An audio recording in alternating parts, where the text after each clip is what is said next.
ये अप्सराएं मन के भीतर छुपी कामना की प्रतीक हैं गरुड़। इसलिए जब तक उस कामना पर नियंत्रण नहीं होता तब तक ना तो ये विवाद सुलझेगा और ना ही देवी लक्ष्मी प्रकट होगी। तब तो प्रभु मुझे ही कुछ करना पड़ेगा। परंतु इन सभी के लिए तुम केवल एक दास हो, ये तुम्हारी बात क्यों सुनेंगे? नहीं सुनेंगे भैया, परंतु अपनी मां की आज्ञा अवश्य मानेंगे।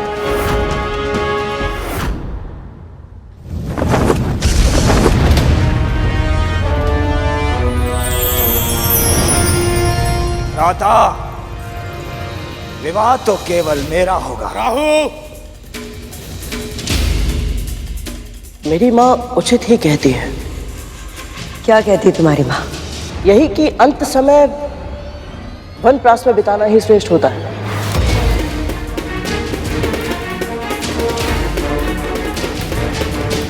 अब आपके पुत्रों को संभालने वाली सुंदरी आ गई है दीदी माँ। अब ये आपका सुझाव कहाँ मानेंगे?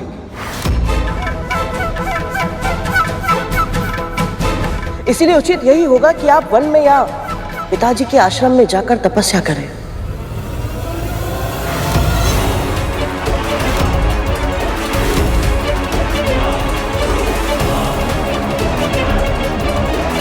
गरुड़ ये क्या करने का प्रयत्न कर रहा है?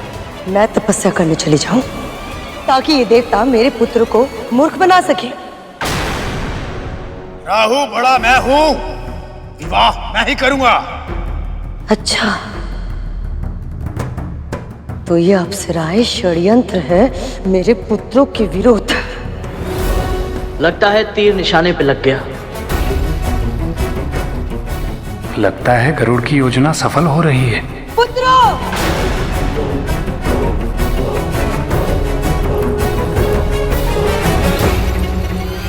कोई भी इन अप्सराओं के निकट नहीं जाएगा। देवता को लेने दो इन्हें, यह आदेश है मेरा।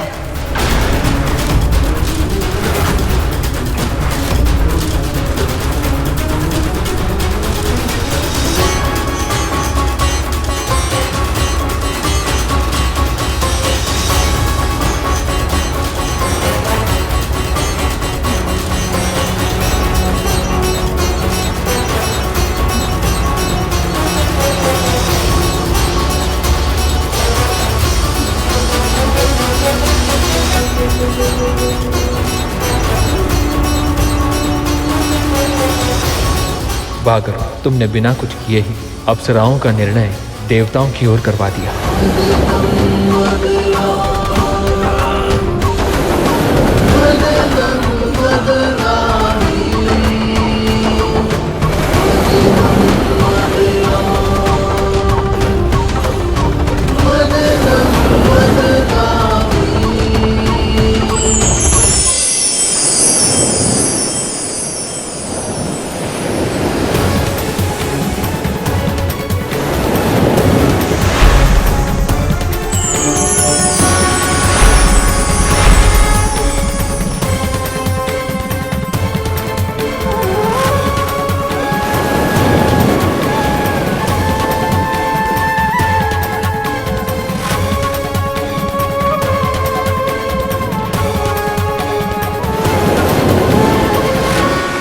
ये अद्भुत प्रकाश, ये मंद मंद चलने वाली पवन और प्रकृति में ये सुंदर बदलाव, ये सब कुछ कैसे हो रहा है?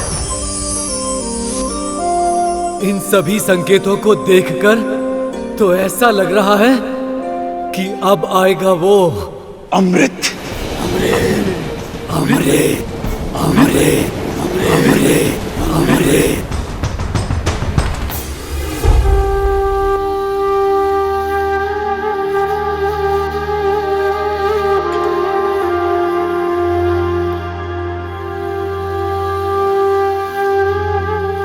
भोर में मिलने आना विंता, कल कुछ ऐसा होगा जिसकी तूने कल्पना तक नहीं की होगी।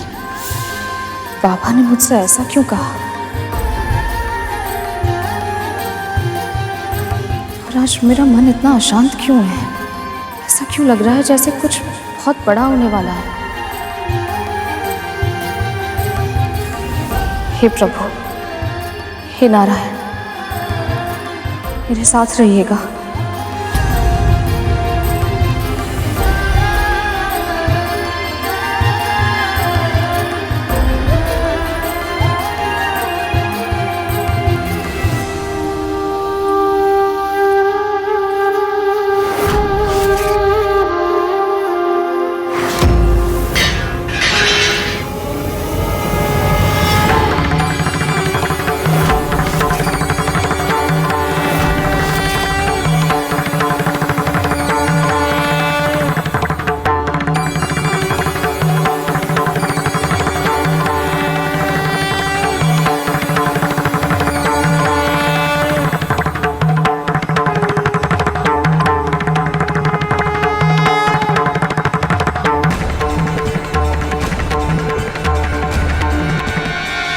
भगवान दत्तात्रेय, आप?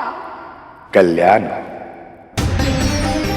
तुम मुझे एक साधारण, असहाय, दीनहीन, बूढ़ा रोगी समझकर अपने घर लाई थी,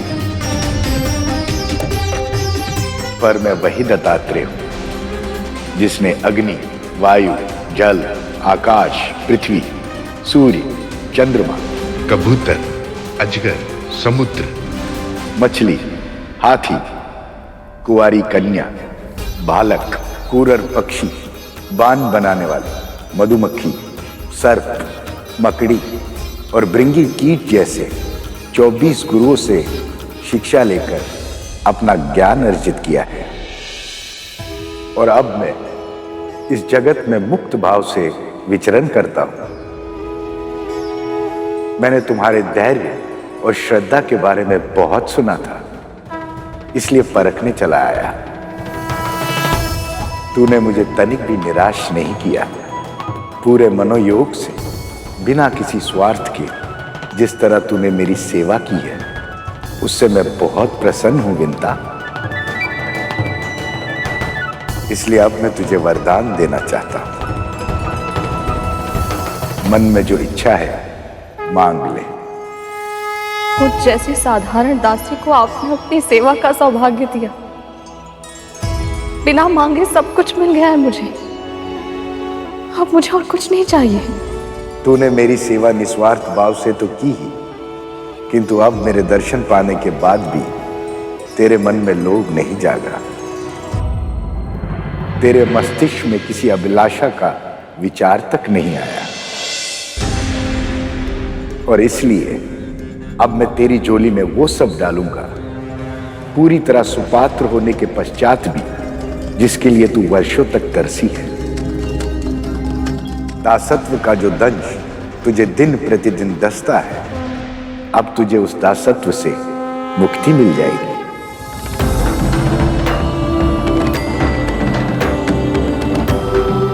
आपके कहने का अर्थ है आज से मेरा पुत्र और मैं मुक्त हो जाएंगे? नहीं, जिस प्रकार एक काली घनी लंबी रात्रि के पश्चात सर्वप्रथम आकाश में तुम्हारे पुत्र अरुण की लालिमा छाती है, और उसके बाद ही धीरे धीरे सूर्य का प्रकाश फैलता है, उसी प्रकार धीरे धीरे तुम्हें तुम्हारे कष्टों से मुक्ति मिलेगी। आज से तुम्हारा अच्छा समय आरंभ हो गया विंता, और धीरे धीरे एक एक करके तुम्हारे सभी दुख समाप्त हो जाएंगे, और फिर समुद्र मंथन से निकलने वाला अमृत तेरे जीवन के सारे विष को समाप्त कर देगा।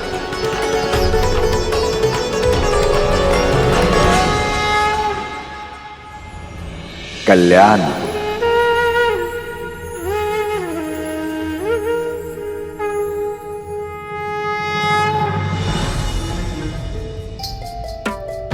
बाबा के आशीर्वाद के प्रयास में इतना श्रम करना पड़ेगा, इसकी तो कल्पना भी नहीं की थी। दीदी, दीदी, दीदी, धीरे बोल। पहले से मेरा मस्तिष्क फटा जा रहा है। क्या हुआ है? क्यों आई है तू यहाँ? दीदी वो बाबा वो कोई साधारण बाबा नहीं है, वो भगवान दत्तात्रेय है दीदी।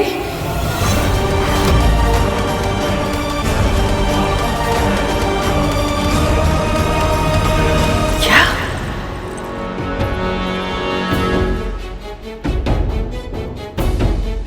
क्या कहा तूने? ये सत्य है दीदी। हमारे स्वामी प्रभु विष्णु की प्रतिमा को नहीं, भगवान दत्तात्रेय को प्रणाम कर रहे थे।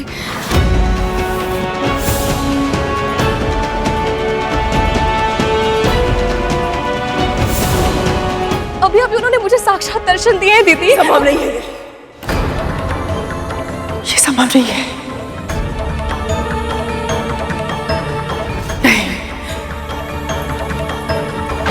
नहीं है संभव।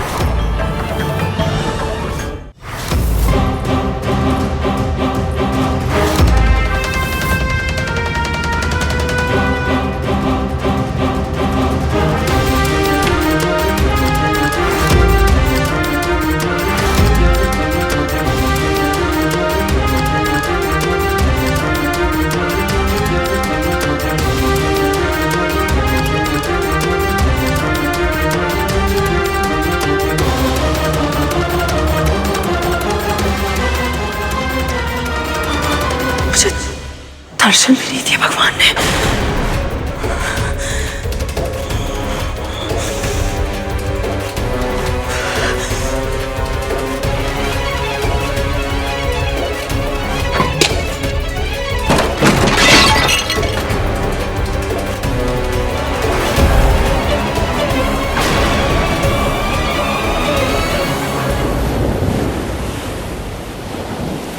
न जाने क्यों ये खुशबू मुझे अमृत की नहीं लग रही।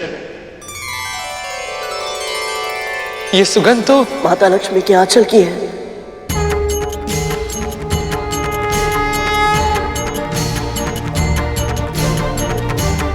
सही पहचाना गरुड़।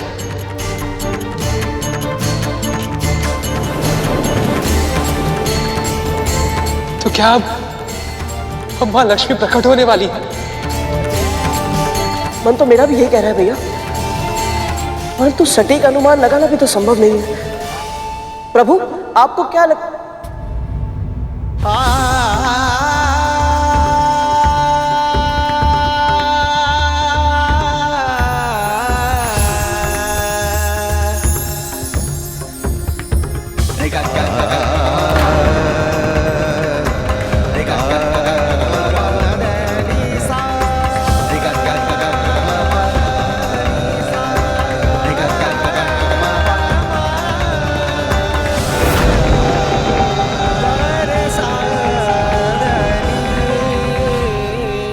स्वामी,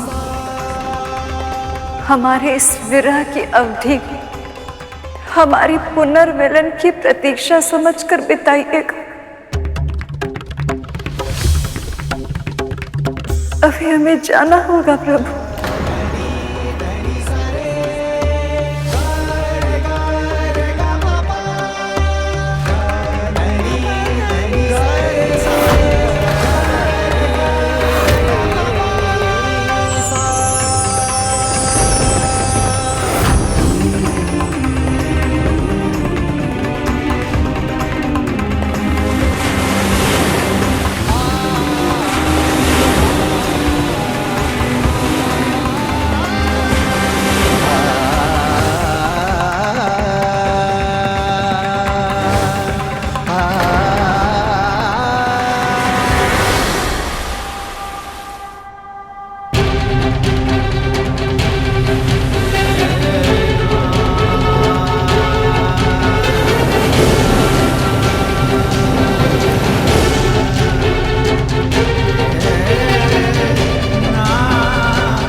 लक्ष्मी,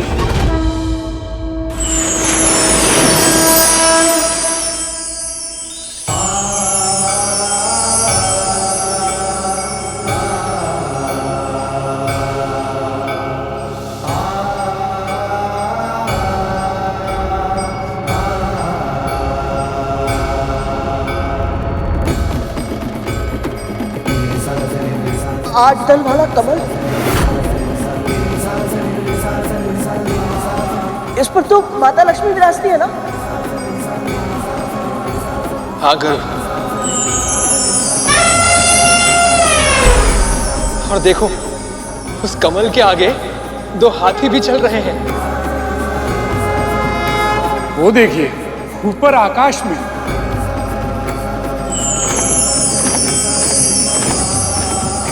देवी लक्ष्मी का वाहन उल्लू।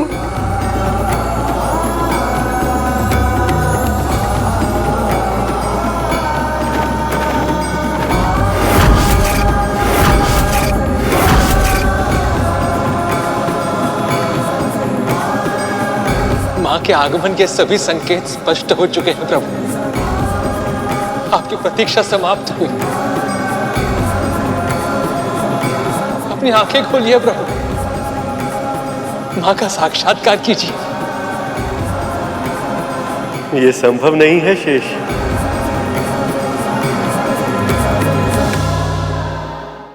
प्रभु, ये आप क्या कह रहे हैं? माता लक्ष्मी से मिलने के लिए आप इतने व्याकुल थे, और अब जब वो पल आ गया तो आप आंखें खोलकर उन्हें क्यों नहीं देख रहे हैं? मैं इतना प्रसन्न, इतना उत्साहित हूं कि मुझे भय लग रहा है गरुड़, कि कहीं ऐसा ना हो जाए कि मैं अपनी ऊर्जा पर नियंत्रण ही ना रख पाऊं।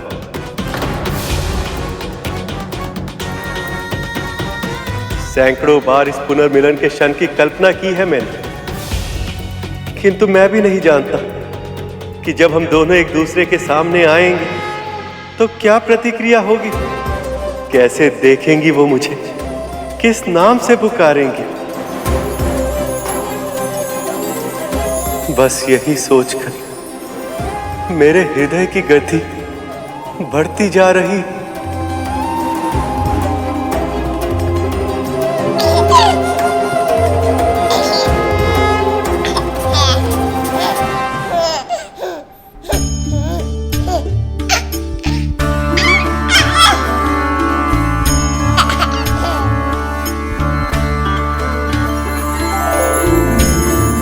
लक्ष्मी,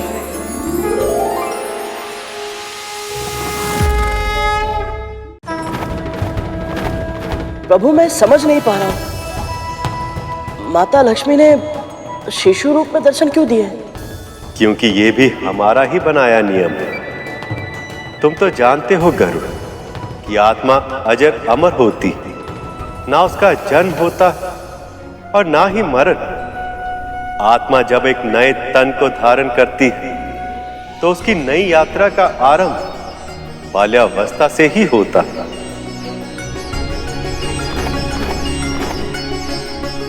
इसलिए देवी लक्ष्मी ने समुद्र देव के पुत्री के रूप में अपनी नई यात्रा का आरंभ बाल रूप से ही किया। कितना भाग्यशाली हूं मैं कि स्वयं मां लक्ष्मी मेरी पुत्री बनी।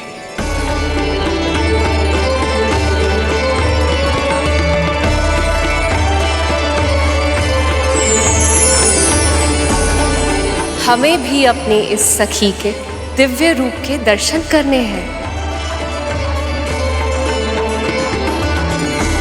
मां ने इस रूप में आकर चमत्कार कर दिया प्रभु। इनके कारण मां पार्वती और मां सरस्वती के दर्शन भी हो गए, और यहाँ का वातावरण और भी अधिक पवित्र हो गया।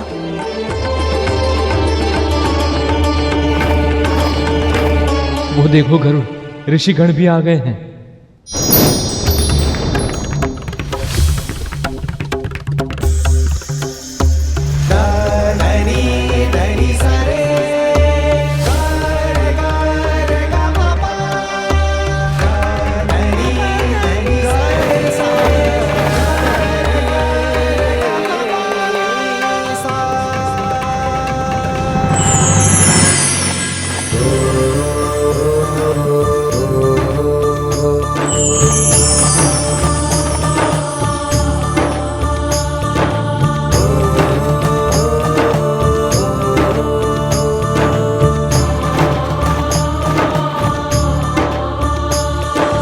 लक्ष्मी, अब आप अपने मूल स्वरूप में आने की कृपा करें।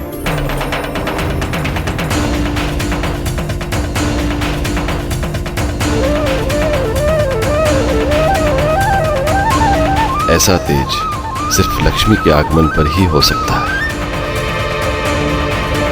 माँ लक्ष्मी की, माँ लक्ष्मी की, माँ लक्ष्मी की, माँ लक्ष्मी की, माँ लक्ष्मी की, माँ लक्ष्मी की, माँ लक्ष्मी की, माँ लक्ष्मी की, माँ लक्ष्मी की, माँ लक्ष्मी की।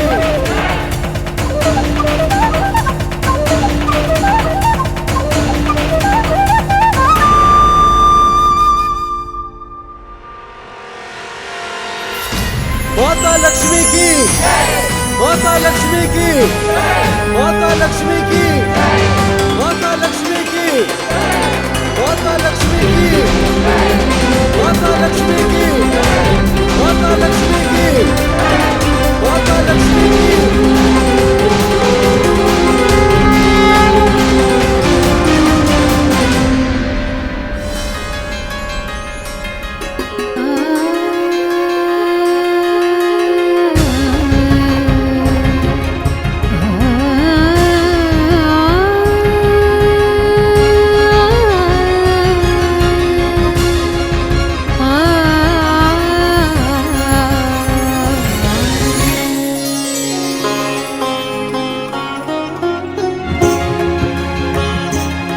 लक्ष्मी,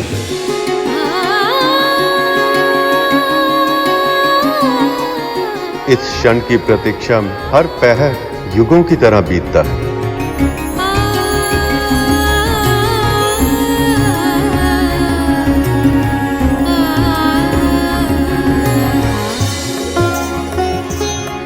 नारायण नारायण, इसीलिए तो ये जोड़ी सृष्टि की सर्वोत्तम जोड़ी कहलाती है। माँ की लीला में प्रभु कब भागीदार बन गए पता ही नहीं चला। नारायण नारायण। भैया, नारद मुनि ने बिल्कुल सत्य कहा। जब से मैं वैकुंठ आया हूं, मुझे यही लगता था कि सब कुछ होते हुए भी कोई कमी है। आज इन दोनों को इस तरह मुस्कुराते हुए देखकर अब समझ आया कि वो कमी किस बात की थी। मां के दर्शन मैंने पहले भी किए थे और तब वो उदासी थी। मुस्कुराते तो प्रभु भी थे, परंतु इनकी मुस्कुराहट की चमक इनकी आंखों में नहीं दिखती थी। और आज भले ही प्रभु और मां लक्ष्मी मिल नहीं पाए, परंतु इनके एक साथ एक स्थान पर होने से ही ऐसा प्रतीत होता है जैसे जैसे सारे संसार की प्रसन्नता लौट आई है। माँ लक्ष्मी की जय, माँ लक्ष्मी की जय, माँ लक्ष्मी की जय, माँ लक्ष्मी की जय, माँ लक्ष्मी की जय, माँ लक्ष्मी की जय। माँ, जब आपने ये पूरी लीला रची ही है, हम सबको इसका भागीदार बनाया ही है, तो अब हमें आप इसका पूर्ण आनंद लेने दीजिए। क्या चाहते हैं आप सब? हम सब आपका अभिषेक करना चाहते हैं माँ। अभिषेक? ये तो बहुत ही प्रसन्नता की बात है।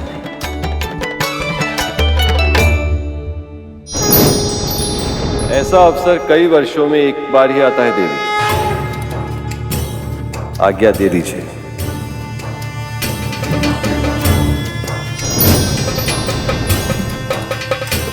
भक्तों की इच्छा तो मां ने सदैव ही पूर्ण की है। मुझे विश्वास है आज भी आप इन्हें निराश नहीं करेंगे।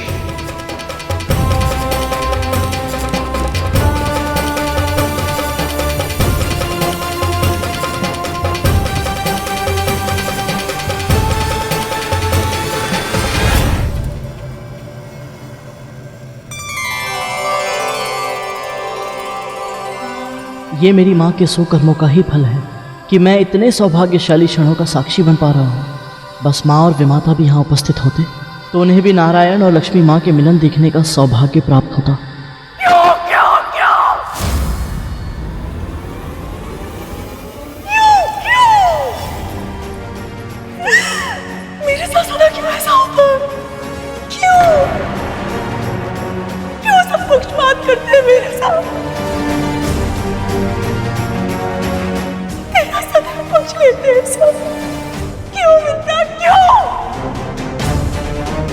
आप ऐसा क्यों सोच रही हैं?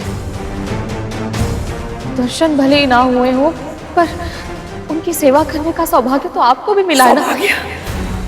जो मुझे मिला है दीदी उसे सौभाग्य कहती है तो सौभाग्य ही सही। तूने क्या मांगा उनसे? हाँ? चुप क्यों है, बोलती क्यों नहीं? इस बार तूने क्या वरदान मांगा अपने पुत्र के लिए? बोल ना। दासत्व का जो दंश तुझे दिन प्रतिदिन दसता है, अब तुझे उस दासत्व से मुक्ति मिल जाएगी। मुझे ये बात दीदी को बतानी चाहिए या नहीं?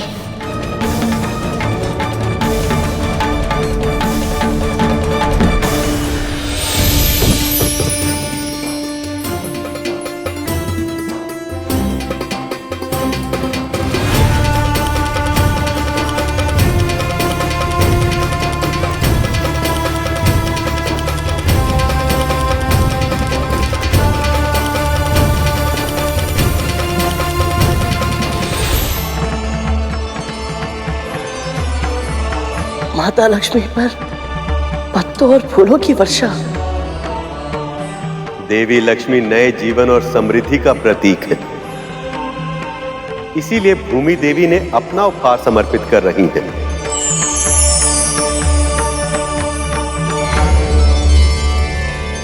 क्या वरदान मांगा तूने उनसे? बोल ना।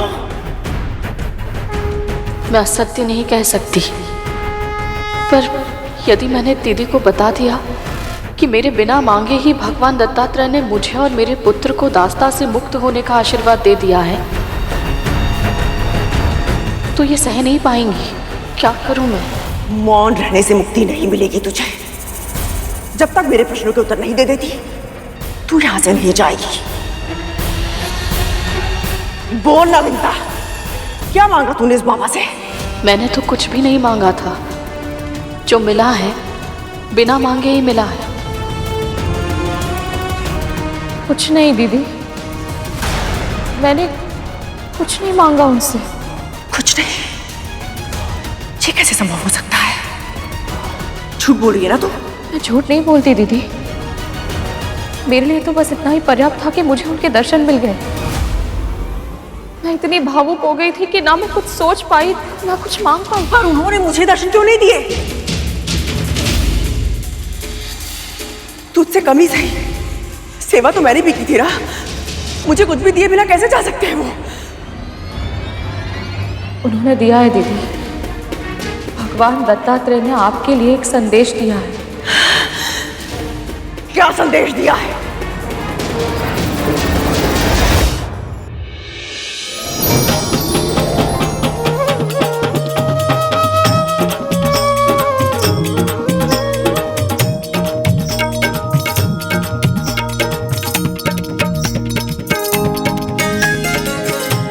माता लक्ष्मी के आने की खुशी में ये मेघराज कितना मोहक नृत्य कर रहे हैं।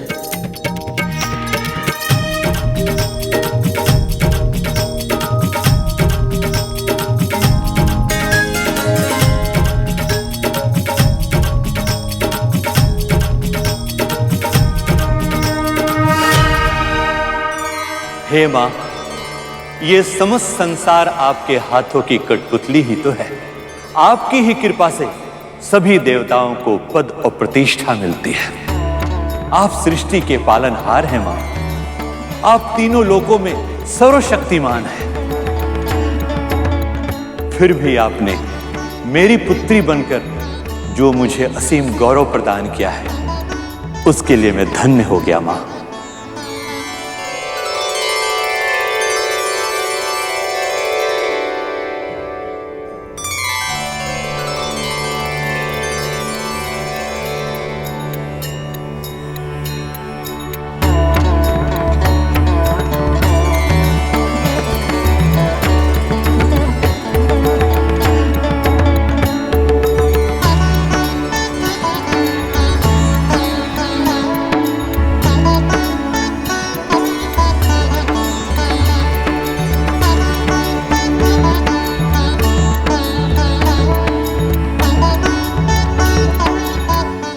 इन पीले वस्त्रों में माँ को देखकर ऐसा लग रहा है कि माँ प्रभु के रंग में ही रंग गई है।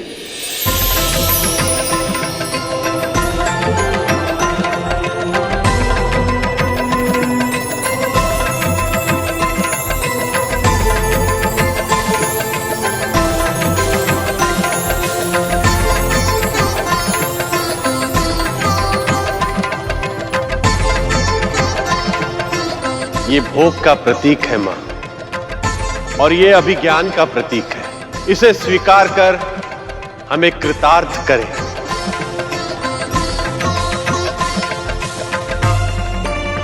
ये कभी न मुरझाने वाली माला है, इसे स्वीकार कीजिए।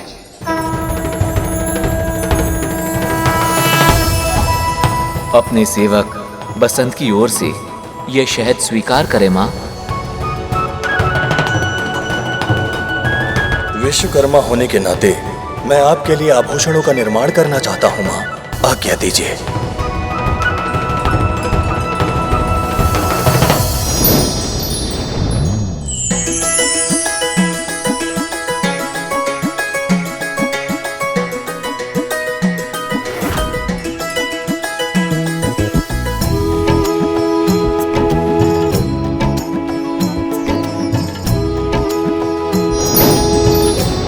अपनी सखी की ओर से ये मोतियों की माला स्वीकार कीजिए देवी।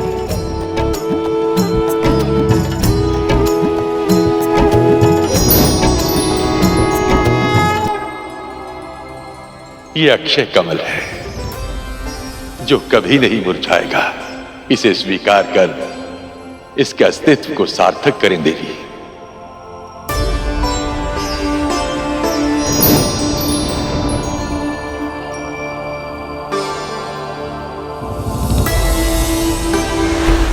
मां, मेरी ओर से ये तुच्छ भेंट स्वीकार करें।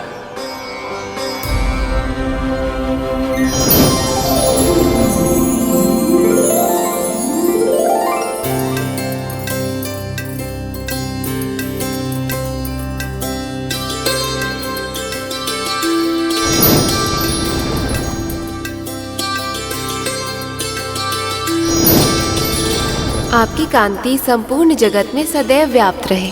जिस पर भी आपकी दृष्टि पड़े उसके सभी कष्ट, सभी दुख सहज ही मिट जाएं और आपके भक्तों पर समृद्धि की अनंत वर्षा होती रहे। दरिद्रता उन्हें कभी छू भी न पाए।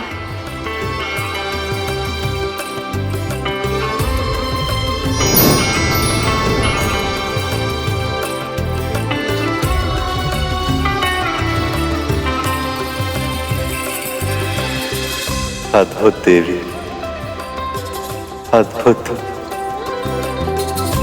सौभाग्य का प्रतीक है ये कुमकुम, इसे स्वीकार करें मां।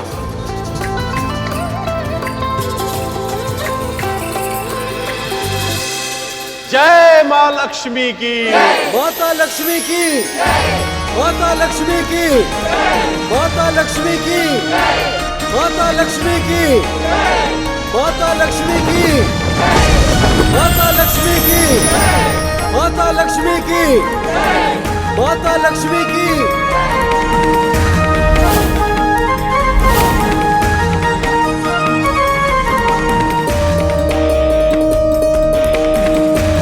मेरे पास आपको भेंट देने के लिए कुछ नहीं है माँ, इसलिए मैं कुछ देने नहीं मांगने आया हूँ। अब प्रभु विष्णु की प्रतीक्षा का अंत करें।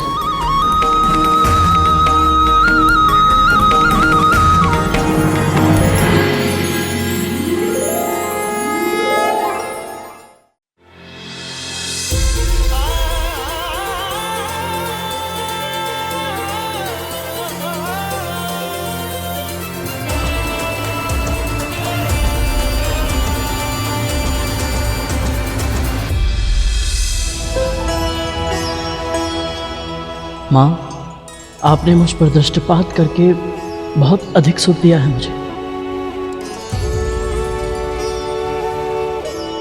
यहाँ सभी ने आपको कुछ ना कुछ अर्पित किया है, परंतु मैं तो साधारण दास हूँ। मैं आपको क्या अर्पित करूँ माँ? क्या भेंट दूँ मैं आपको?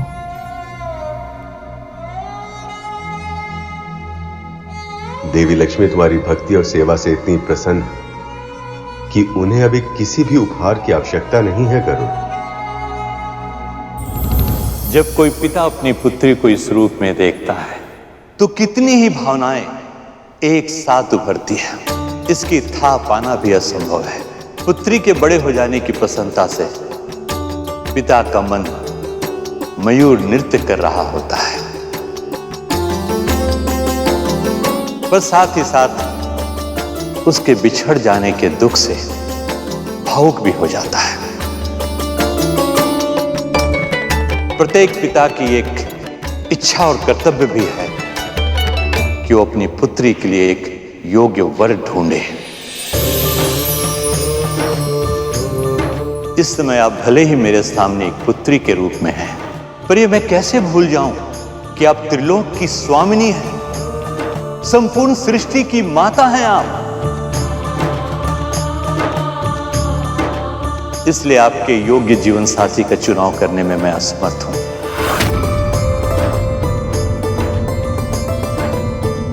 हे सर्वगुण संपन्न देवी, कृपया अपने योग्य वर का चुनाव स्वयं करें।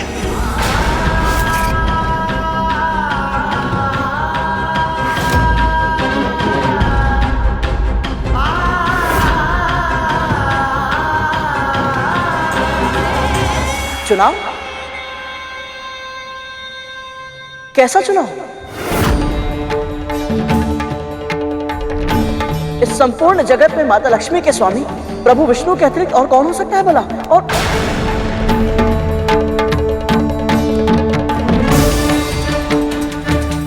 गरुड़ ने उचित ही कहा है देवी। वैसे तो आपके वल्लभ परम ब्रह्म सृष्टि के पालनहार श्री हरि के अतिरिक्त और कोई हो ही नहीं सकते हैं।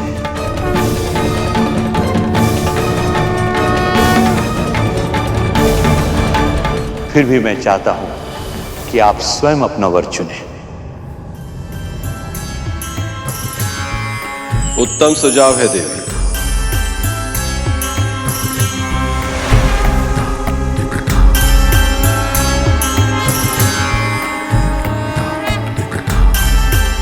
पिता की आज्ञा का पालन करना संतान का धर्म भी होता है।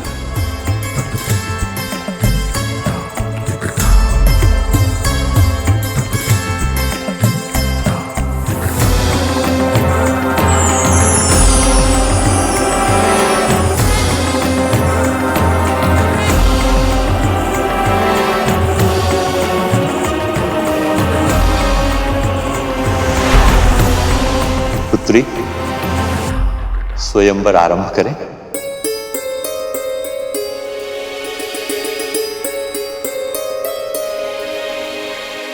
जब माँ लक्ष्मी प्रभु विष्णु के लिए बनी है तो ये स्वयंवर क्यों? प्रभु आप ये कैसे होने दे सकते हैं? कैसा संदेश? बता मुझे। उन्होंने मुझे एक कथा सुनाई थी। वो कथा मैं आपको बिल्कुल वैसे ही सुनाने का प्रयास करूंगी जिस तरह से उन्होंने कही थी। एक बार एक राजा ने घोषणा करवाई कि उसके पूरे राज्य में केवल पालक ही उगाई जाएगी, उसी का क्रय विक्रय होगा और सारी प्रजा केवल पालक ही खाएगी। न कोई और अन्न, न किसी और प्रकार की तरकारी का पूरे राज्य में प्रयोग किया जाएगा।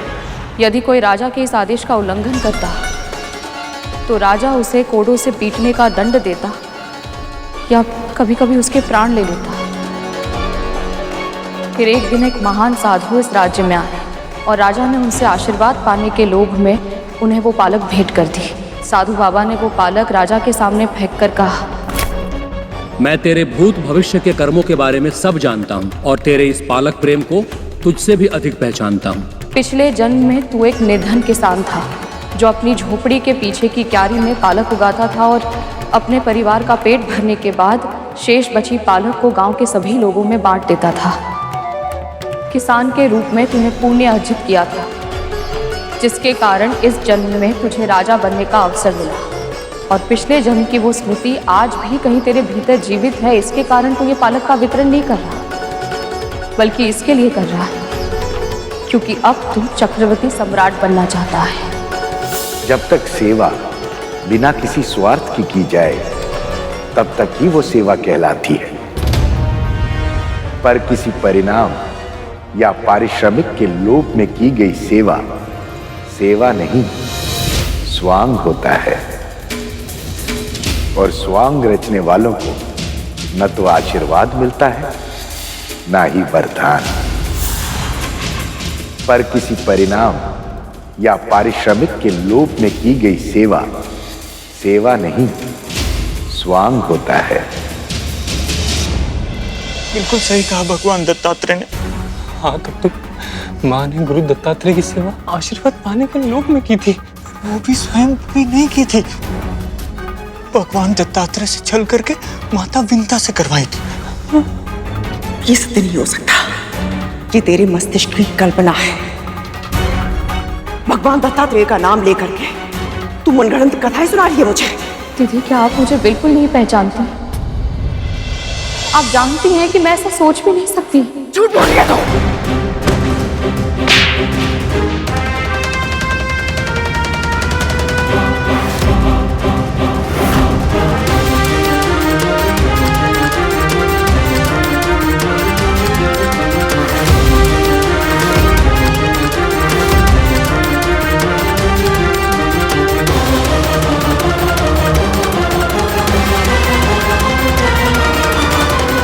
सही किया भगवान दत्तात्रेय ने, माँ के साथ ऐसा ही व्यवहार होना चाहिए। हाँ, तब तो विमाता विंता सही थी, फिर भी माँ ने उन्हें दोषी ठहराया, इसीलिए उनके चेहरे पर एक काला चिन्ह आ गया। अब बहुत हो गया धूमल, माँ को उनके बुरे कर्मों का दंड मिलना ही चाहिए। प्रभु, भला माँ को स्वयंवर की क्या आवश्यकता है? मैंने स्वयं इन्हें विरह की अग्नि में जलते देखा है, हर पल इन्होंने केवल आप ही को प्रेम किया है। तो फिर ये सब क्यों प्रभु? आप दोनों के मिलन में इतना विलंब क्यों?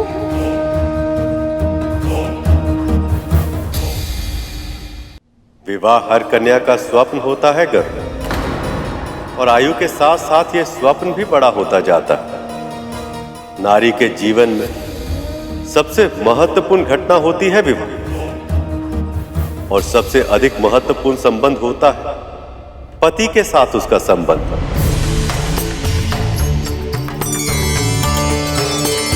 अपने पुरुष अपने प्रेमी के साथ प्रथम भेंट से बहुत पहले से हर युवती उसके स्वप्न देखने लगती है, अपनी आशाएं अपनी अपेक्षाएं संजोने लगती है। देवी लक्ष्मी भी किसी सामान्य कन्या की तरह अपने स्वप्न पुरुष के साथ अपना जीवन बिताना चाहती।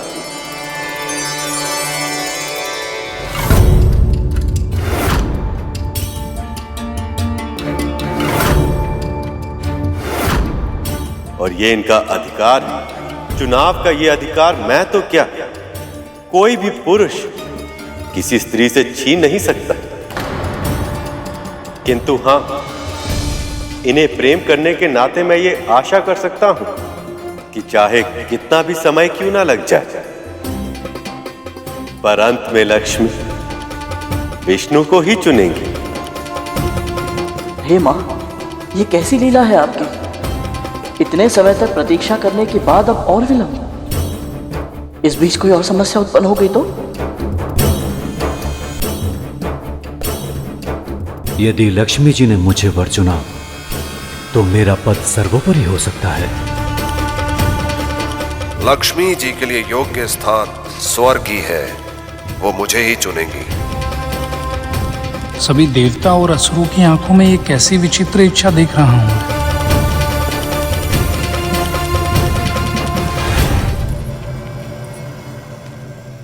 ये देवराज इंद्र हैं पुत्री, असीमित ऊर्जा की स्रोत, खगोलीय विद्युत, भयानक आंधियों के स्वामी। ये वीर अवश्य है पिताजी, पर इनमें असुरक्षा की भावना प्रबल है।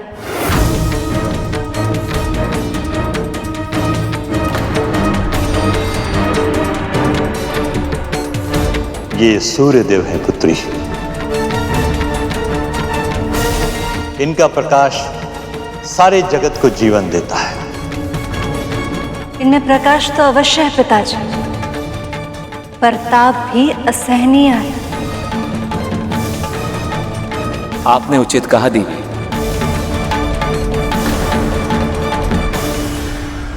वहां की लीला भी अद्भुत है। अब इन सभी के गुण और अवगुण दोनों ही अपने आप सामने आ जाएंगे। नारायण नारायण।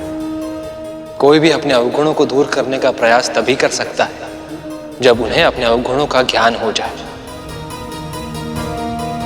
धन्य है मां, धन्य है आप। मन की भावना गुणों और अवगुणों से परे होती है भैया। प्रभु के बारे में सोचिए, ये सब देखना इनके लिए आसान नहीं होगा। इनकी प्रिया इनकी आंखों के सामने अन्य सभी में अपना वर खोज रही है। ये पीड़ा को सहन करना और फिर भी मौन रहना प्रभु के लिए सरल नहीं है भैया। मैं तो कल्पना भी नहीं कर पा रहा हूं कि प्रभु में इतना संयम कैसे है। मुझे तो बहुत चिंता हो रही है भैया। मन तो यही कहता है कि कोई भी समस्या उत्पन्न नहीं होगी, परंतु जब तक इन दोनों का मिलन नहीं हो जाता मुझे शांति नहीं मिलेगी।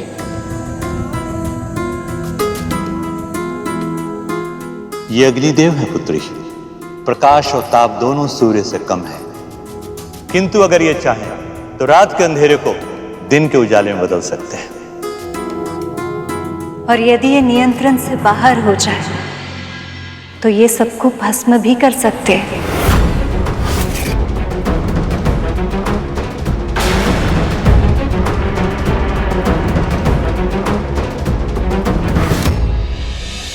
ये वायुदेव हैं पुत्री। ये बहुत चंचल है, स्वयं एक स्थान पर टिक कर रह ही नहीं सकते। यदि मैं इनके साथ हमेशा चलती रही तो इस जगत का कल्याण कभी नहीं कर पाऊंगी।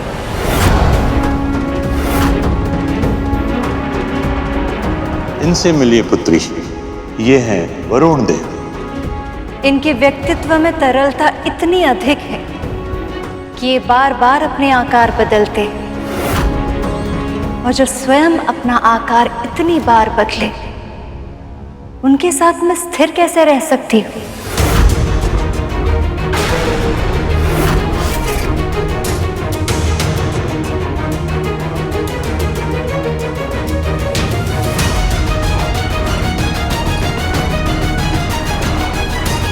ये यमराज है, यमलोक के स्वामी हैं और कर्तव्यनिष्ठ भी। इनमें दया और करुणा का अभाव है पिताजी। लक्ष्मी इन देवताओं की नहीं हुई, अर्थात हम असुरों की होगी। पुत्री, इन सभी देवताओं में से कोई भी आपका हृदय नहीं जीत पाया है। आप चाहें तो नागों में से किसी एक का चुनाव कर सकती हैं। मैं अभी उनका प्रबंध कर सकता हूं।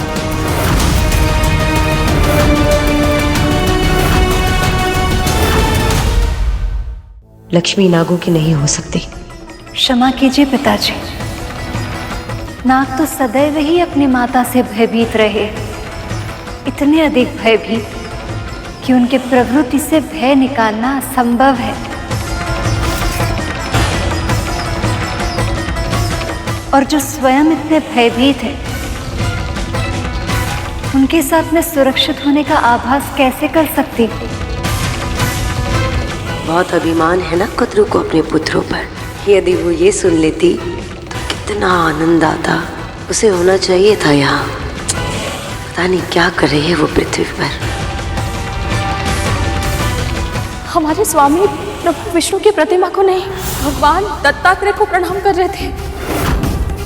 अभी अभी उन्होंने मुझे साक्षात दर्शन दिए हैं दीदी। संभव नहीं।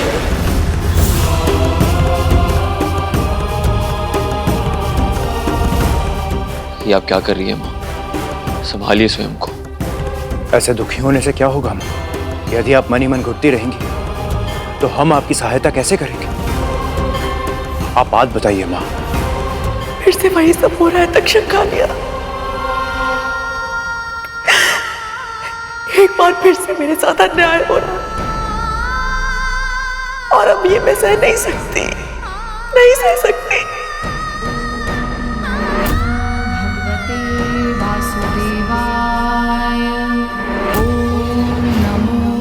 भगवते वासुदेवाय। ओम भगवते वासुदेवाय। कितनी प्रसन्न है वो आज। अब अवश्य कुछ ना कुछ ऐसा है जो मुझसे छुपा रही है। इसकी पहले की बहुत देर हो जाए। मुझे जानना होगा कि वो भेद क्या है। इस बार उसने मुझसे कोई भी चालाकी की तो उसकी ऐसी दशा करूंगी कि प्रभु नारायण भी उसे मुझसे नहीं बचा पाएंगे।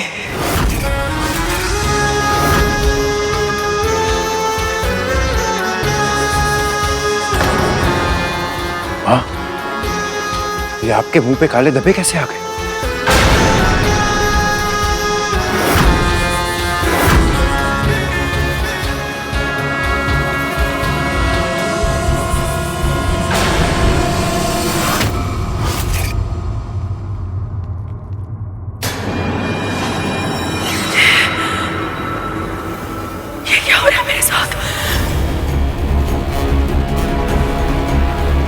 सबसे महत्वपूर्ण है ये मेरे मुंह पे क्यों हो रहा है?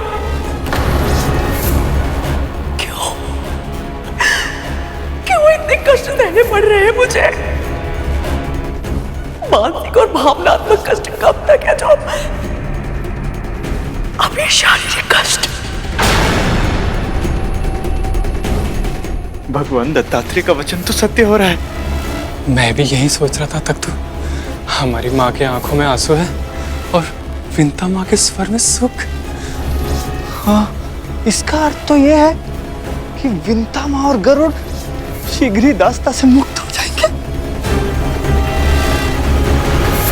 लक्ष्मी माँ तो सभी में कोई ना कोई अवगुण खोज रही हैं। ये तो स्वाभाविक है शेष।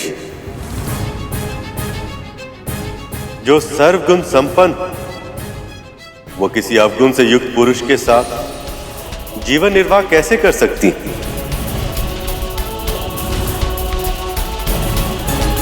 पर इनकी यही विशेषता मुझे भयभीत भी कर रही है। यदि इन्होंने मुझ में ही कोई अवगुण खोज निकाला तो?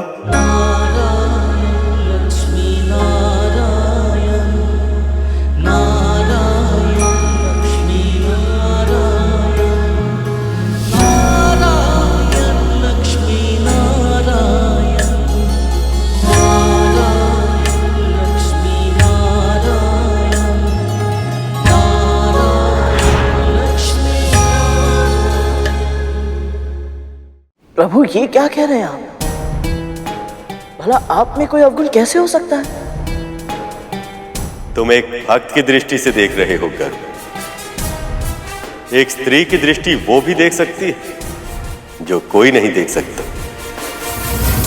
और जब उसे अपने जीवन साथी का चयन करना हो तो सर्वश्रेष्ठ से कम कुछ भी स्वीकार करने का प्रश्न ही नहीं उठता। तो भी ठीक है प्रभु, आज माँ के स्वयंवर से यह सिद्ध हो जाएगा कि आपके भीतर ना कोई खोट है ना कोई अवगुण। इस समस्त संसार में आपसे उत्तम पुरुष कोई हो ही नहीं सकता। सर्वश्रेष्ठ है आप। गरुड़ सही कह रहा है प्रभु, आपको चिंता करने की तनिक भी आवश्यकता नहीं।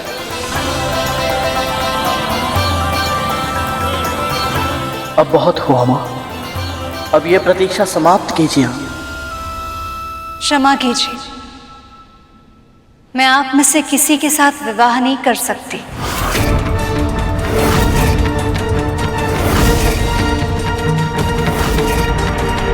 अब स्वयंवर में केवल असुर ही बचे हैं। इसका अर्थ यह है कि लक्ष्मी का विवाह किसी असुर से ही होगा। पर क्यों देवी? क्योंकि अभी तक आपने अपने क्रोध पर विजय प्राप्त नहीं किया है, और जिसके मन में विकार हो उन्हें मैं स्वीकार कैसे कर सकती हूँ?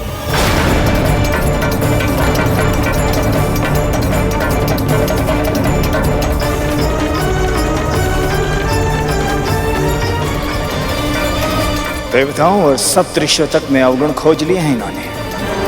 यदि हमारी ओर देखेंगे तो अवगुणों की सूची इतनी लंबी बना देंगे जैसे वासुकी की पूंछ। अभी अभी इन देवताओं से संधि हुई है हमारी, इनके सामने हमारी प्रतिष्ठा और सम्मान मिट्टी में मिल जाएगा। ऐसा नहीं होगा। पर क्यों माँ? क्योंकि विष्णु प्रिया की दृष्टि में हम इतने अयोग्य हैं कि इन्होंने हम में से किसी की तरफ देखा तक नहीं।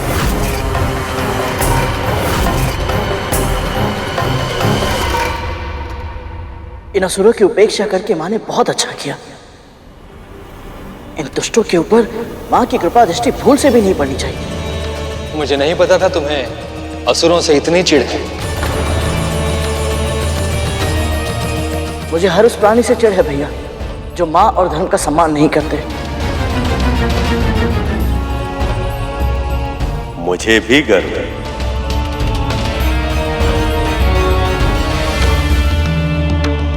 मैं इन देवों, ऋषि और गंधर्व में से किसी का चुनाव कैसे कर सकती हूँ?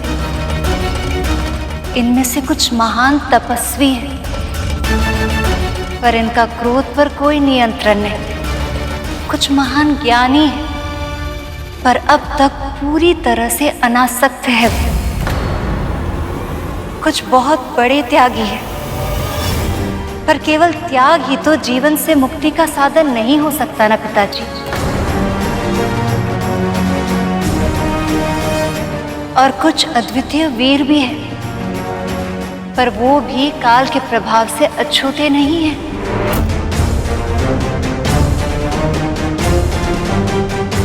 पिताजी, मुझे ऐसा लगता है कि यहाँ ऐसा कोई भी नहीं है जो मेरे पति बनने के योग्य है।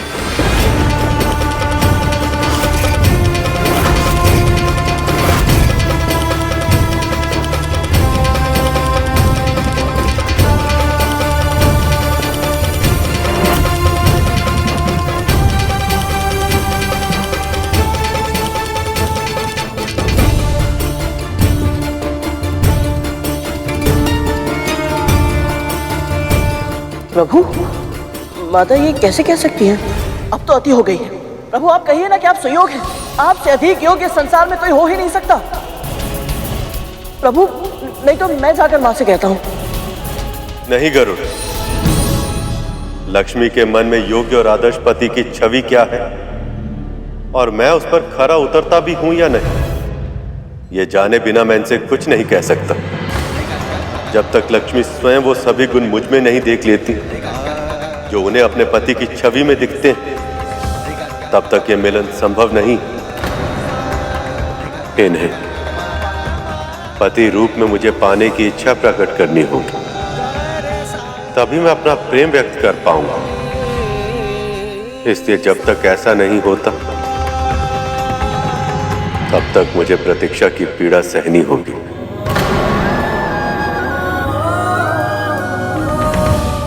मुझे इसी बात का भय था प्रभु कि ये स्वयंवर आपकी उदासीनता का कारण ना बन जाए।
इतना तो जान चुका हूं मैं कि आपके मन में योग्य पुरुष की छवि स्पष्ट रूप से अंकित है।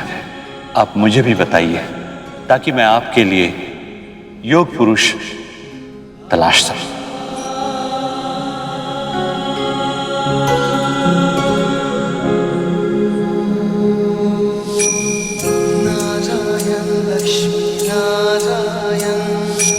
हम क्या ढूंढे इस परम ब्रह्म को जो ये सारा संसार चलाए। ये विरह भी हरि की लीला थी, अन्यथा कैसे बिछड़े वो जो एक श्वास में लक्ष्मी नारायण कहलाए।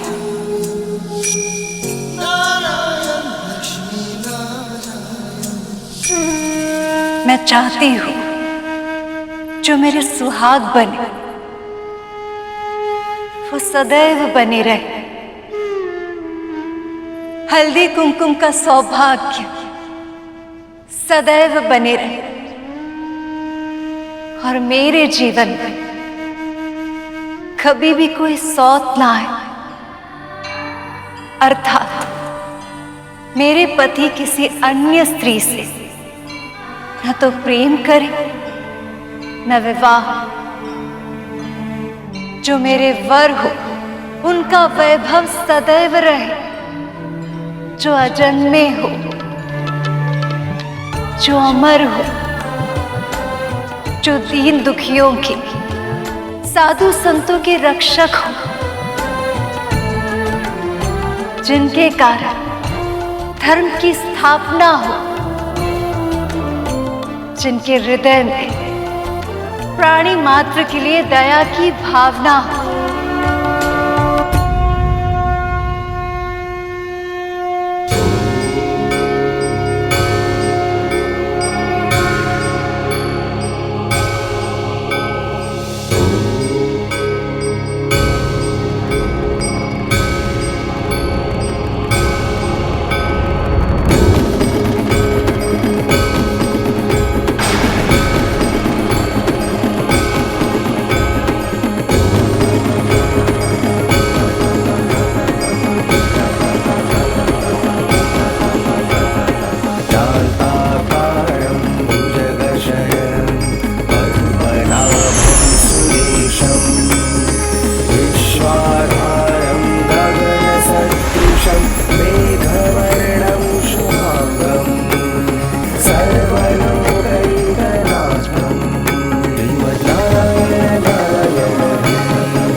मेरी दृष्टि में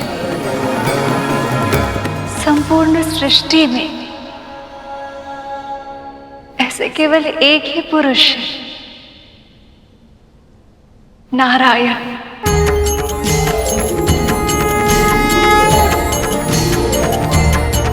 लेकिन मैं इनसे ये जानना चाहती हूँ,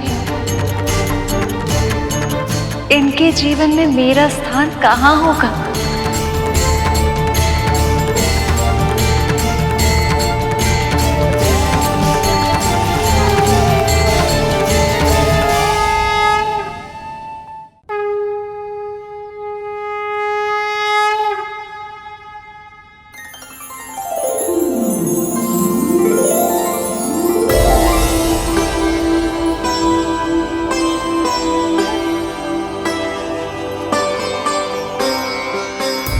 विमाता, विमाता,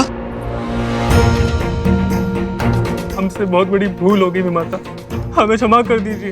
ये क्या कर रहे हो तुम दोनों? उठो, उठो। क्षमा क्यों मांग रहे हो?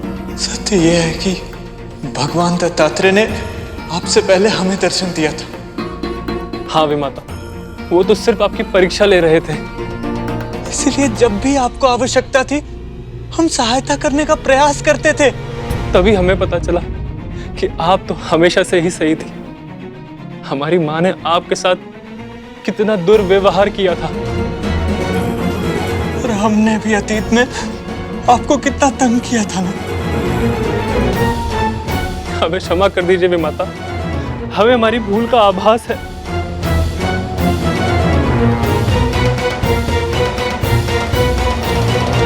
तुम दोनों को क्षमा मांगने की कोई आवश्यकता नहीं है।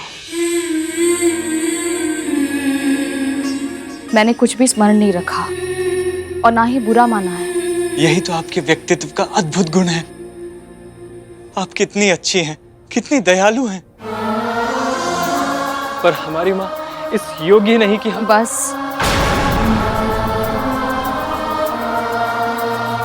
उनके बारे में कुछ भी बुरा मत बोलो। नहीं विमाता, अब सत्य कहने से हम भयभीत नहीं होंगे। केवल हमें ही ऐसा आभास नहीं हो रहा है, स्वयं भगवान दत्तात्रेय को भी ऐसा ही लगा था। इसलिए तो उन्होंने इस रोग का उपचार स्वयं ही कर दिया। कहना क्या चाहते हो तुम दोनों? अब से जब भी माता आपको सताएगी तो उनके चेहरे पर एक काला धब्बा बन जाएगा। दीदी रुक जाइए विमाता। यदि हम ये चाहते हैं हमारी माँ धर्म के पथ पर लौट आए तो यह आवश्यक है कि उन्हें यह दंड मिले, तभी तो वो अपनी भूल पहचान पाएंगी। इसलिए हम आपसे विनती करते हैं कि इस बारे में हमारी माँ को कुछ भी ना पता चले, और आपकी मुक्ति के बारे में तो बिल्कुल भी नहीं। हाँ वे माता, हम जानते हैं, और सत्य कहें तो हम दोनों भी यही चाहते हैं कि आपको इस यातना से शीघ्र ही मुक्ति मिल जाए। लेकिन ये तभी हो पाएगा जब आप इस बारे में किसी को नहीं बताएंगी। वचन दीजिए वे माता, आप इस बारे में कुछ नहीं कहेंगी।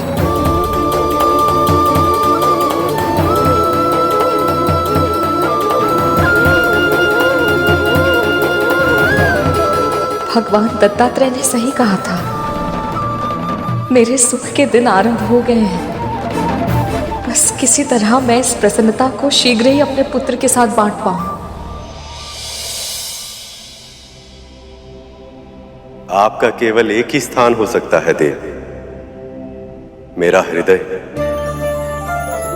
जो बहुत लंबे समय से आपकी प्रतीक्षा कर रहा है। यदि आप मुझे स्वीकार कर तो मैं आपके योग्य बनने का प्रयास अवश्य करूंगा।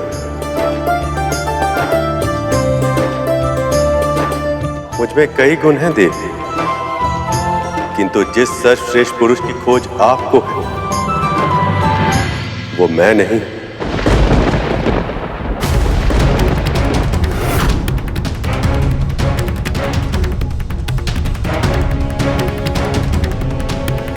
क्योंकि मैं तो सर्वश्रेष्ठ तब तक नहीं बन सकता जब तक आप मेरे साथ ना हो। आपके साथ के बिना मैं अधूरा हूं देव। आपका साथ ही मुझे पूर्ण बनाता। मेरा उत्साह आपकी मुस्कुराहट से, मेरा बल आपके प्रेम से। आपका पति बन मेरा सौभाग्य होगा देवी।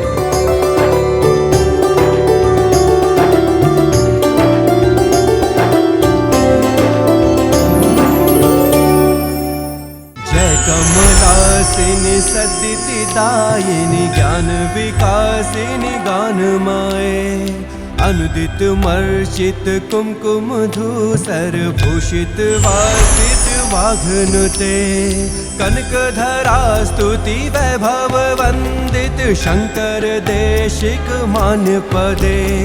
जय जय हे मधुसूदन कामिनी विजय लक्ष्मी परिपालय मां।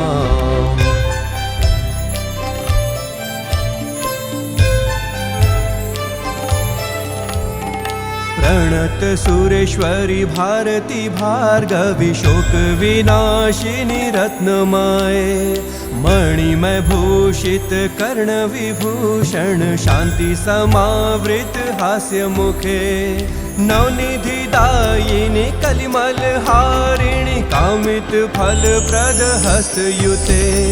जय जय हे मधुसूदन कामिनी विद्या लक्ष्मी सदा पालय मां। वेद पुराण इतिहास सुपूजित वैदिक मार्ग प्रदर्शयुते। जय जय हे मधुसूदन कामिनी धन लक्ष्मी रूपेणा पालय मां। श्लो अष्टलक्ष्मी नमस्तुभ्यं वरद काम रूपिणी, विष्णु वक्षः स्थलारूढ़ भक्त मोक्ष प्रदायिनी। श्लो शंख चक्र गदा हस्त विश्वरूपिणी ते जयः। जगन्मात्रे च मोहिन्ये मङ्गलं शुभमङ्गलम्।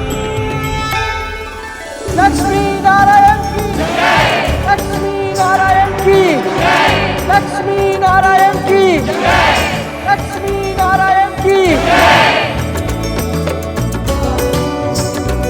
प्रभु, देवी, मेरे दिए हुए श्राप के कारण आप दोनों को वियोग सहना पड़ा। उसके लिए मैं क्षमा प्रार्थी हूं। आपका क्रोध भी कल्याणकारी रहा है महर्षि। यदि आप श्राप नहीं देते तो देवराज इंद्र का अहंकार कैसे टूटता? असुरराज बलि को उनके अच्छे कर्मों के कारण स्वर्ग कैसे मिलता? वासुकी को महादेव कैसे मिलते?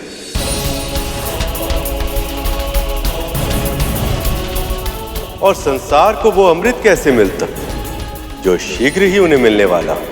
मिलने वाला है, मिलने वाला है, यही कह कहकर शर्म करवाए जा रहे हैं।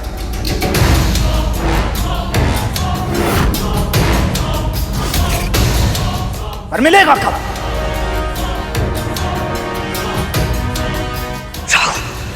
कितनी बार कहा तूने महर्षि दुर्वासा के सामने सोच समझ के बोला करो, कहीं ऐसा ना हो अमृत के स्थान पर तुम यहां से श्राप लेकर लौटो।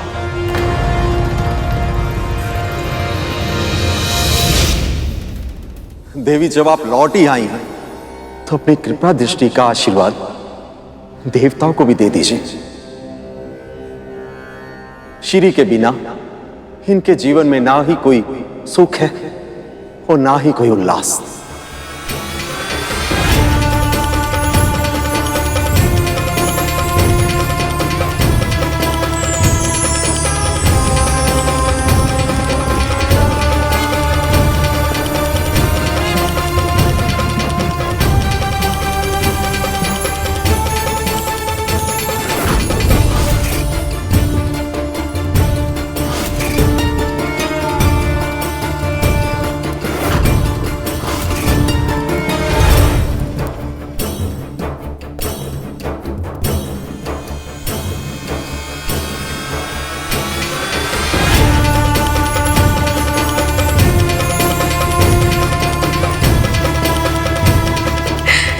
धन्यवाद देवी, अशेष धन्यवाद।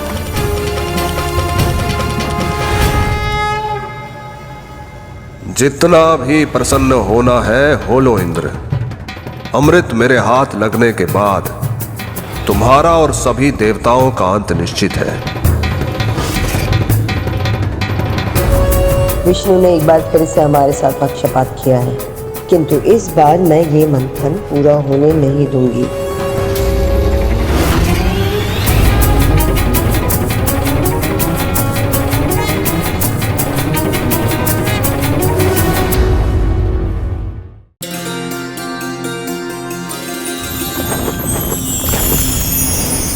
माँ, जब से आपने समाधि ली थी उस दिन से ये संसार श्रीहीन हो गया था।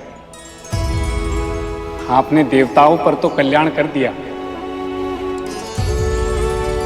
कृपया अब इस संसार पर भी दृष्टिपात कीजिए, सबका कल्याण कीजिए मां।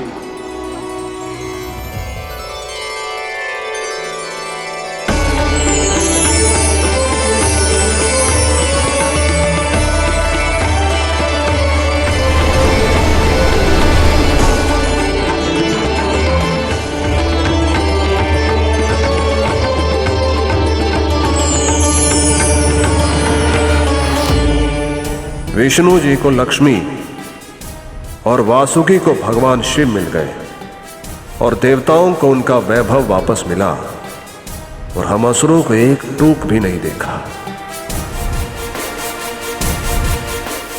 मां, इस संसार में कुछ व्यक्ति ऐसे भी हैं जिनके मुख पर अब भी उदासी छाई है। मैं जानती हूँ पुत्र, पर मेरी दृष्टि इतनी आसानी से किसी पर नहीं पड़ती। इस संसार में कई स्थान ऐसे हैं जो मुझे अप्रिय है। अब तुमने पूछा ही है तो सुनो। मैं वहां कभी नहीं जाती जहां गुरुजनों, माता पिता और किसी भी बड़े का अपमान हो रहा।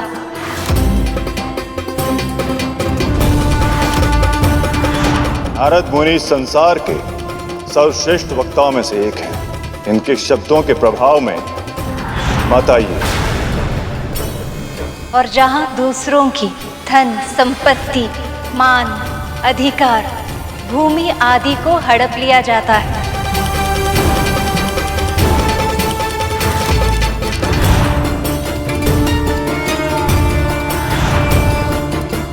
और यहाँ तक कि दूसरों को भूखा देखकर अपने घर में धन और अनाज भरते हैं, उनके घर आज तक न मैं गई हूं और न भविष्य में मैं कभी जाऊंगी।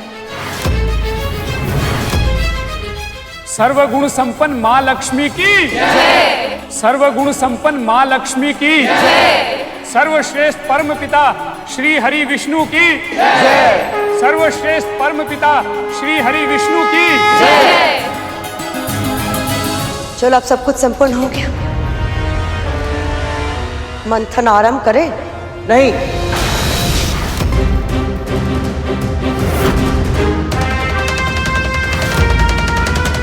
अभी मंथन नहीं हो सकता।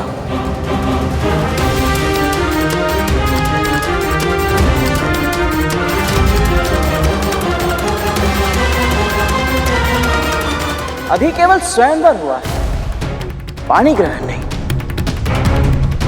और जब तक पूरे विधि विधान से पानी ग्रहण नहीं हो जाता, प्रभु विष्णु और माता लक्ष्मी का ये मिलन तो अधूरा है।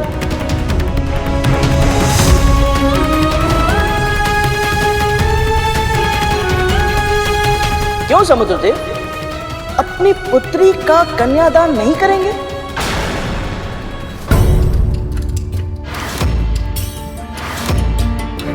मुनिवर आप बताइए, आप इस समस्त संसार को इस परम कल्याणकारी विवाह का निमंत्रण नहीं देना चाहते? हाँ मुनिवर, यहां उपस्थित सभी माताओं से पूछना चाहता हूं, अपनी सखी का अभिषेक करने में आप सभी को इतना आनंद आया था, तो क्या मंगल स्नान के अलौकिक सुख का अनुभव नहीं करेंगे आप सब? जब से ही विष्णु से मिला है कुछ ज्यादा ही उड़ रहा है। बस एक बार अमृत मिल जाए तो ये इसके जीवन की आखिरी उड़ान होगी। बस बस गरुड़, तुमने तो सारा कार्यक्रम अभी से निश्चित कर दिया। कैसे नहीं करता प्रभु? इस विवाह का स्वप्न केवल आप दोनों ने ही नहीं देखा, आप दोनों की विरह की पीड़ा और मिलन की प्रतीक्षा का अनुभव आपके भक्तों ने भी किया है। प्रतिपल, प्रतिदिन। और मेरी माँ ने तो प्रार्थना भी की थी।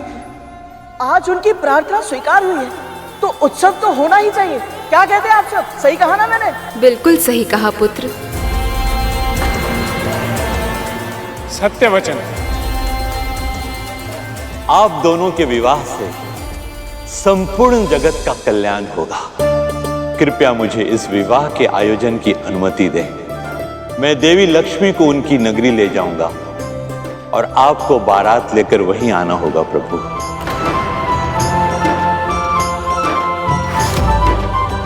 इस विवाह में सभी विष्णु भक्त सम्मिलित होंगे और मेरी माँ भी। इससे बड़ी सुख की बात उनके लिए और कुछ हो ही नहीं सकती।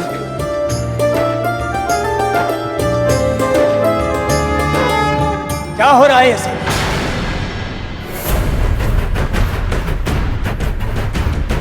यदि ये विवाह हुआ तो हम असुर मंथन नहीं करेंगे।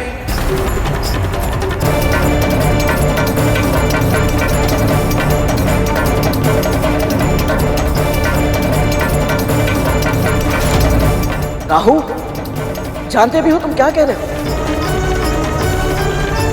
पूरी धमकियों से कोई लाभ प्राप्त नहीं होगा राहु। अमृत का आना अभी शेष है। सत्य कहा देवराज, अमृत प्रकट होना शेष है अभी। इसलिए आप सब एक दास के कहने पर अपना लक्ष्य भूलने के लिए तैयार हैं। मंथन रोककर विवाह का आयोजन कर रहे हैं आप। परंतु इस विवाह से तो सबका कल्याण होगा पुत्र। क्षमा कीजिएगा विमाता अदिति, पर मुझे संदेह है मंथन से भी अभी तक असुरों का कोई कल्याण नहीं हुआ है। पहले से ही हम वासुकी के मुख की ओर हैं और इसीलिए भीषण दाह सहने पर विवश है। साथ ही हलाहल और अलक्ष्मी जैसे महासंकटों का सामना करने के कारण हमारा विश्वास डगमगाया हुआ है। और ये तो आप जानते हैं विमाता, देवी लक्ष्मी ने हमें एक दृष्टि भर करके देखा तक नहीं। ऐसे में उच्च श्रेवा के अतिरिक्त हमें इस मंथन से मिला ही क्या है? मिला भले ही ना हो असुरराज, पर मिलने वाला तो है। वो तो तब मिलेगा मुनिवर जब मंथन होगा, और यहां तो कुछ अलग ही खिचड़ी पक रही है। इसलिए ध्यान से सुनिए, यदि ये विवाह हुआ तो हम असुर ना ही विवाह में भाग लेंगे और ना ही मंथन में।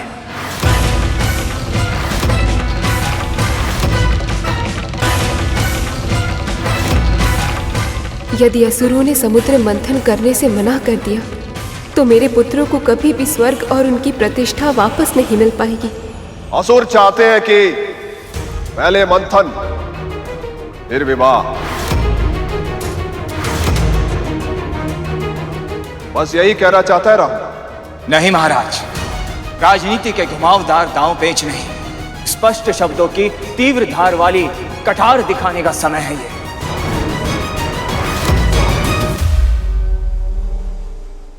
अब हम असुर और तिरस्कार सहन नहीं करेंगे।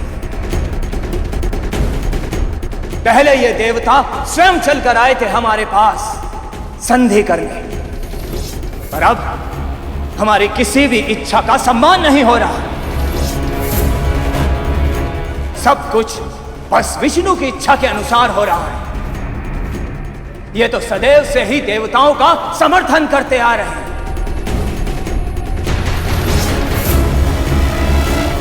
पर अब बहुत हुआ।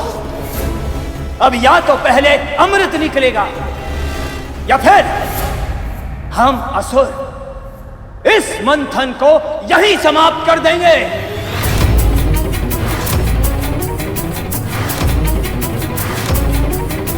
कर दो समाप्त। चाहो तो इस मंथन को इसी क्षण रोक दो और वापस लौट जाओ।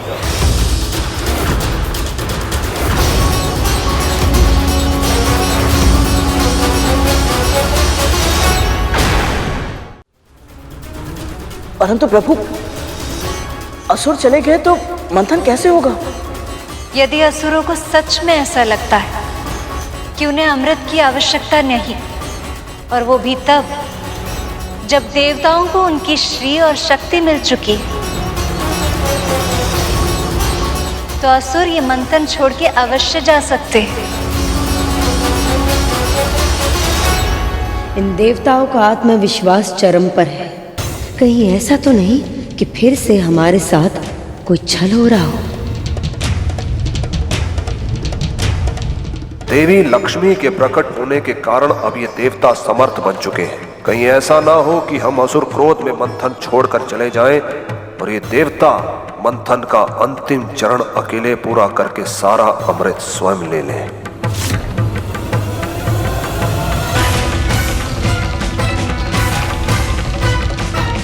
वैसे भी गुरु शुक्राचार्य की आज्ञा न मानकर हमने उन्हें रुष्ट कर दिया है। पता नहीं हमें संजीवनी विद्या का लाभ फिर से मिलेगा या नहीं। जब कोई भी कार्य अपनी इच्छा अनुसार ना हो तो खिन्न होना स्वाभाविक है, पर इसका अर्थ ये नहीं है कि हम असुर अपने वचन से पलट जाएंगे। पर महाराज,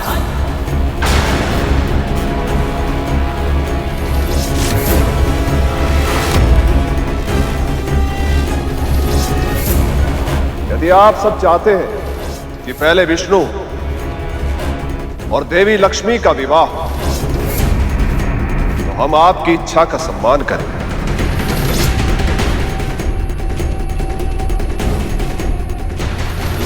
विवाह पूर्ण होने तक आपकी प्रतीक्षा करेंगे। तब तक हमें विश्राम करने का अवसर भी मिल जाएगा। वैसे भी वासुकी के मुख की ओर होने के कारण हमें विश्राम की आवश्यकता भी है। तो फिर निश्चित हुआ, पहले विवाह होगा और फिर मंथन आरंभ होगा।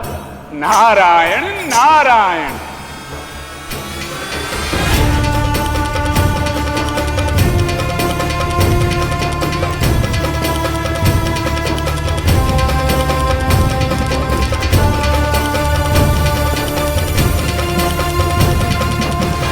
इन असुरों का मस्तिष्क सदैव विपरीत दिशा में ही चलता है क्या?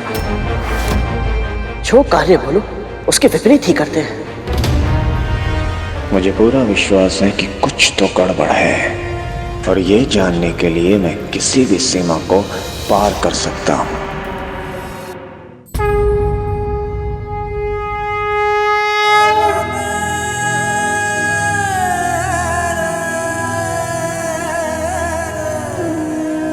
प्रिय, अभी अभी तो लौट कर आई, अब फिर से विरह। हमारा मिलन स्थायी हो पाए, इसके लिए छोटा सा विरह आवश्यक है प्रभु। देखना, इस बार मैं जब वापस लौटूंगी ना, फिर कभी आपसे दूर नहीं होंगी।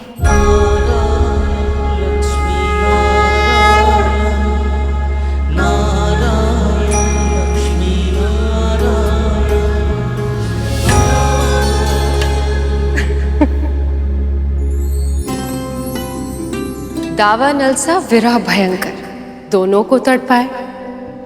विलंब मिलन में आवश्यक है, पर हृदय का ताप बढ़ाए।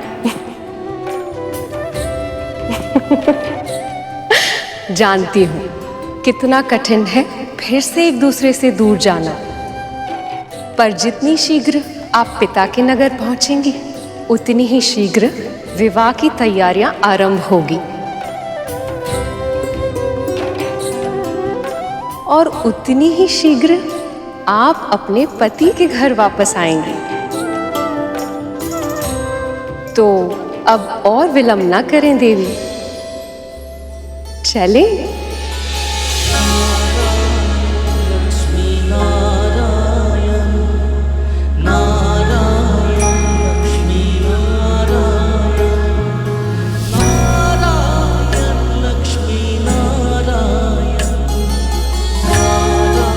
देवी,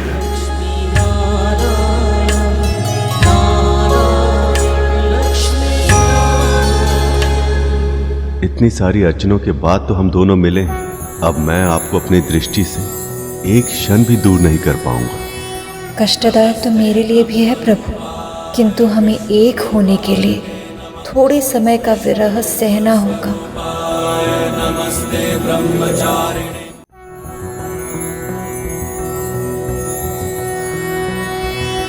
नमस्ते ब्रह्मरूपाय विष्णुरूपाय ते नमः। नमस्ते रुद्ररूपाय करिरूपाय ते नमः। विश्वरूप स्वरूपाय नमस्ते ब्रह्मचारिणे। नहीं प्रभु, ये क्या कर रहे हैं आप? ऐसे मत झुकिए। पर बिना झुके पहनाऊंगा कैसे? आप मुझे दे दीजिए, मैं स्वयं पहन लूंगी। ये तो संभव ही नहीं है देवी।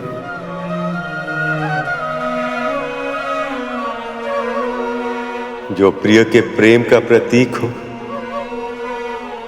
उसे प्रेमी के हाथों से ही धारण किया जाता है। पर मैं आपको झुकने दूं? ये तो असंभव है प्रभु।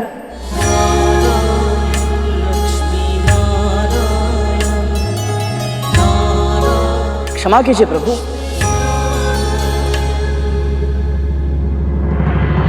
परंतु मेरे पास एक समाधान है।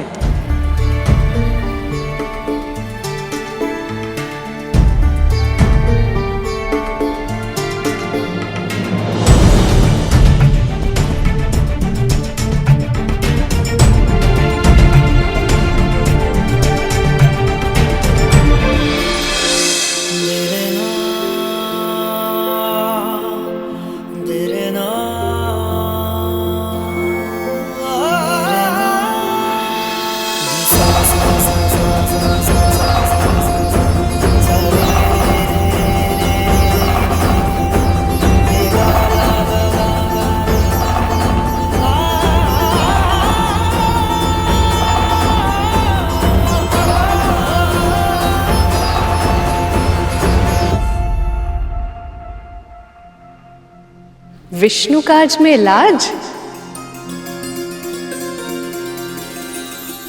सखी की हिचक को आड़े मत आने दीजिए भैया, पहना दीजिए अपनी प्रिया को पायल।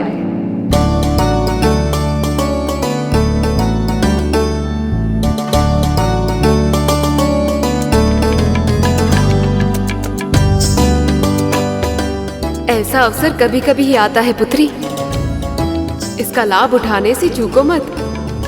पहना दीजिए प्रभु, पहना ही दीजिए, पहना दीजिए प्रभु, पहना ही दीजिए।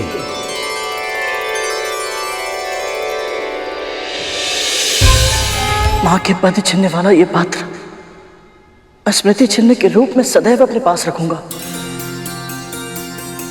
माँ आज्ञा है ना?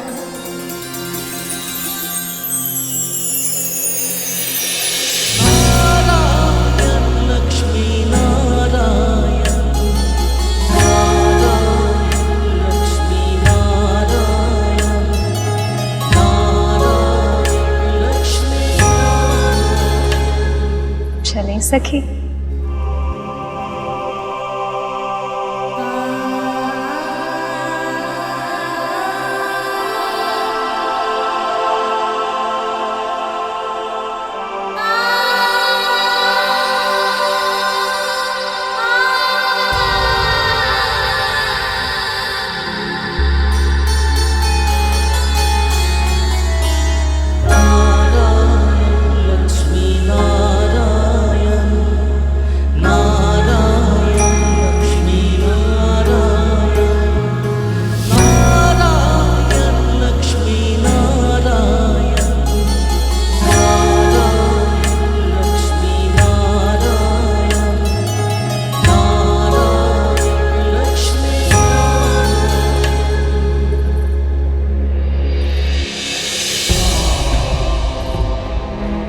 इतना अटूट प्रेम है इनमें, ये जानते हुए भी कि ये बिछो पुनर्मिलन के लिए ही है। इन दोनों के मन में कितनी पीड़ा उमड़ रही है। मैं तो कहता हूं हमें इस विवाह का बहिष्कार करना चाहिए मां। वैसे भी ये विष्णु सदैव हम असुरों के शत्रु रहे हैं और हम इनके विवाह में सम्मिलित हो, असंभव है ये।